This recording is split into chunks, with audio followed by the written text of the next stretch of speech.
దేశంలో సాగుతున్నప్పుడు ఈ దేశంలో ఎవరు ఎంత శాతం జనాభా ఉంటే వారికి అంత శాతం ఫలాలు అందాలని ఏదైతే నినాదం తీసుకున్నాడో ఆ నినాదం ఇవాళ మోడీ రాజకీయ మరణ శాసనంగా మారింది. కాబట్టే ఇలా కక్షపూరితంగా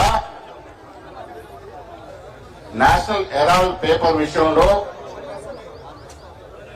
ఛార్జ్ షీట్ లో ఉద్దేశపూర్వకంగా రాజకీయ కక్షపూరితంగా వయసు కూడా చూడకుండా ఇవాళ దేశానికి కోడలుగా వచ్చి అహర్నిశలు దేశం కోసం పాటుపడ్డ సోనియా గాంధీ గారి పేరు చేర్చడం అనేది చాలా బాధాకర విషయం.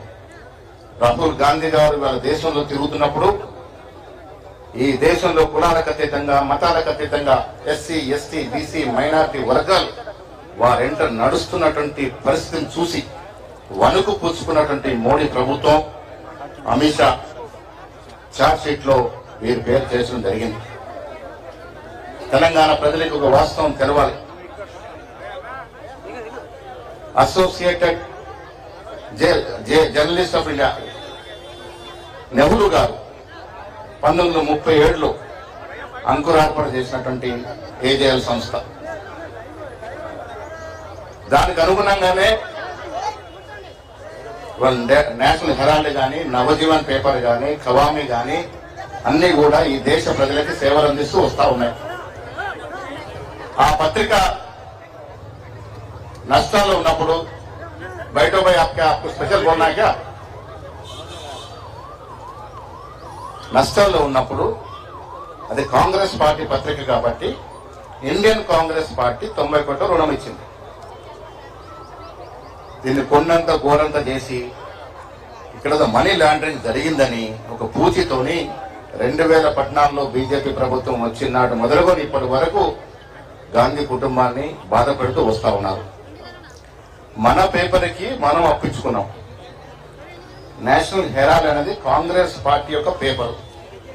అది నష్టాల్లో ఉంది, జీతపత్యాలకు డబ్బులు లేవనుకున్నప్పుడు మన పేపర్కి మన పార్టీ అప్పు ఇచ్చుకుంది, రుణం ఇచ్చుకుంది. దాంట్లో మనీ లాండరింగ్ ఎక్కడి నుంచి వచ్చిందో అర్థం అవట్లేదు. కొన్ని సంస్థ వేరొకగా మనం కొన్నామంటే అది కాదు. అసోసియేట్ జర్నలిస్ట్ సంస్థ అనేది నెహ్రూ గారు స్థాపించిన సంస్థ. ఆ తర్వాత 2010లో కాంగ్రెస్ పార్టీ అధున ఏర్పడినట్టు యంగ్ ఇండియా సంస్థ. ఇవన్నీ కూడా కాంగ్రెస్ లో అంతర్భాగం. దాంట్లో గాంధీ కుటుంబ సభ్యులతో పాటు చాలా మంది వాటాదారులుగా ఉన్నారు.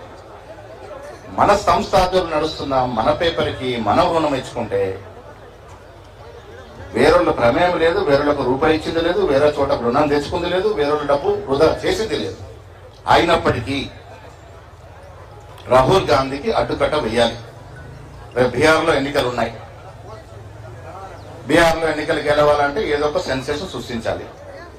గుజరాత్లో వారి గుండె అయిన గుజరాత్లో సిడబ్ల్యూ సమావేశాలు పెడితే నొప్పి పుట్టింది వాళ్ళకి. మోడీ వన్నే తగ్గుతా ఉన్నటువంటి ఈ సందర్భంలో మళ్ళీ ఇచ్చిన ఎన్నికల నాటికి మోడీ ప్రభావం పూర్తిగా తగ్గి కాంగ్రెస్ పార్టీ అధికారంలోకి వస్తుంది. రాహుల్ గాంధీ గారు ప్రధానమంత్రి అవుతారు కాబట్టి వీళ్ళని ఇబ్బంది పెట్టాలి, రాజకీయంగా బదనాం చేయాలి.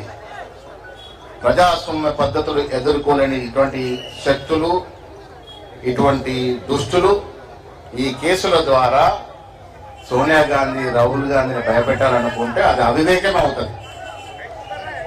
కేసులకు ఎప్పుడు కూడా గాంధీ కుటుంబం భయపడలే. స్వాతంత్రం ముందు కానీ స్వాతంత్రం తర్వాత కానీ. మహనీయుడు జవహర్లాల్ నెహ్రూ దాదాపుగా 9 సంవత్సరాలు ఈ శ్వేత దేశ స్వాతంత్రం కోసం జైల్లో ఉన్నాడు అంటే అది ఇవాళ యువతలో అర్థం చేసుకోవాల్సిన పరిస్థితి. బీజేపీ పార్టీలో ఒక్కడంటే ఒక్కడు స్వాతంత్రంలో పాల్గొన్న నాయకులు లేరు. ఇలా మోడీ, అమిత్ షా ఒక్కడి పేరు కూడా చెప్పలేరు మేము ఫలానా స్వాతంత్రంలో మా నాయకులు పాల్గొన్నారు అని. అలాంటి పార్టీ ఇలా దేశం కోసం, దేశభక్తి గురించి మాట్లాడుతూ ఉంది. నేను మీకు తెలంగాణ ప్రజలు విజ్ఞప్తి చేస్తే ఇలా పెద్దలందరూ మాట్లాడతారు. ఇప్పుడు పసలేని కేసును తీసుకొచ్చి గాంధీ కుటుంబాన్ని ఇబ్బంది పాలు చేసి రాజకీయ లబ్ధి పొందాలని చూస్తున్నటువంటి మోడీ, అమిత్ షా ప్రభుత్వానికి కనువిప్పు కలిగే విధంగా నిన్న అన్ని జిల్లాల్లో కాంగ్రెస్ శ్రేణులు, ప్రజాస్వామ్యం మీద నమ్మకం ఉన్నటువంటి పౌరులు, లౌకికవాదం మీద నమ్మకం పౌరులందరూ ధర్నా చేశారు. ఇవాళ రాష్ట్రంలో హెడ్ క్వార్టర్ అయినటువంటి హైదరాబాద్ లో ధర్నా ఇవాళ చేస్తా ఉన్నాం. డిప్యూటీ ముఖ్యమంత్రి, మంత్రులు, మా ఇన్ఛార్జ్ అందరూ కూడా సమక్షంలో ధర్నా చేస్తా ఉన్నాం. ఈ ధర్నా కొనసాగుతుంది. ఇప్పుడు పెద్దలు వారి వారి సూచనలు చెప్తారు. దయచేసి